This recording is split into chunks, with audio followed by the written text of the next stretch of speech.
what's up mga kabayan? Welcome back sa aking channel, OFW Nonoy. Yan, magsasagot lang po tayo ng comment at para masolve din natin yung problema ni kabayan. Tungkol po ito sa paggawa ng ticket sa DMW. Ayan, sa DMW Helpdesk. Ang tanong ni ma'am, si ma'am Rosario Ayala, shoutout po sa inyo ma'am. Nakalagay po dito, paano po pag not found ang e-registration? Okay, simulan na po natin. Buksan nyo lang po yung sa Google, punta po tayo sa DMW Online Services website. Yan po yung sa unahan. Tapos scroll nyo lang, punta po tayo sa DMW Online Helpdesk.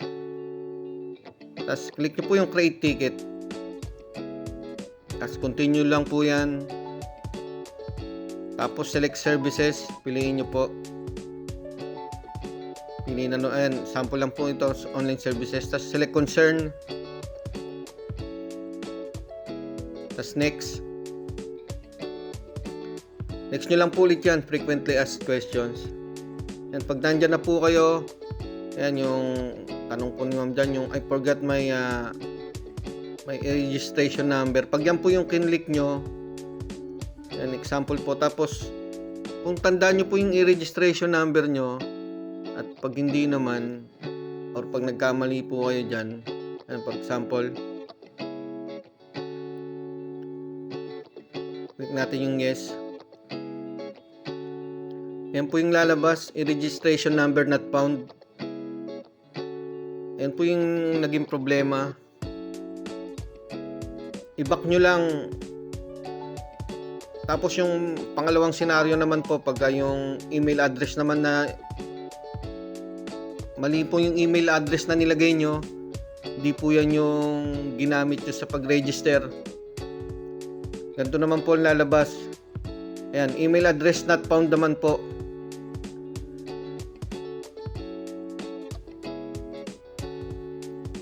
Kaya dapat po mag-ingat po tayo sa pag-register.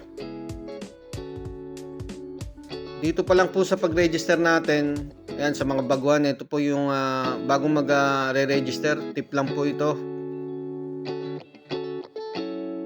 Siguraduhin nyo po tama yung mga details na ilalagay nyo, lalo na po yung mga, kahit isang mali lang po na letter sa pangalan nyo, malaking problema na po yan sa birthday.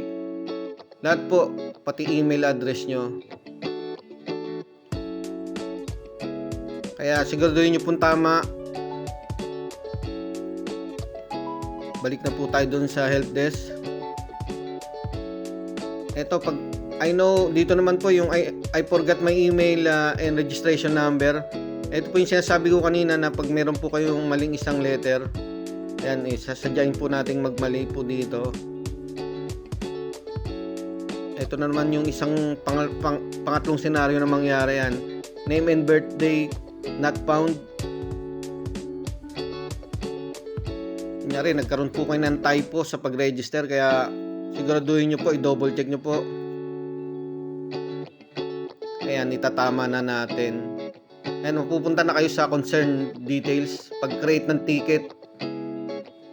Pag mag-create na po kayong ticket, piliin nyo lang po yung sa Mandaluyong, sa main, tapos yung tamang office hours ng opisina po sa Pinas. Ayan, tapos maglagay na po kayo ng concern details nyo dyan. Siguraduhin nyo na po ano lang po, yung simple at direct to the point. Sabihin nyo na po kung ano po yung concern nyo, tapos lagyan nyo na po ng contact number at active email address. Ayan, pagka-create nyo po ng ticket at pagka-submit nyo, isave nyo na po yung reference number. I-inquire nyo na lang po palagi. Ayun mga kabayan, maraming salamat. Sana po nakatulong po itong video na ito.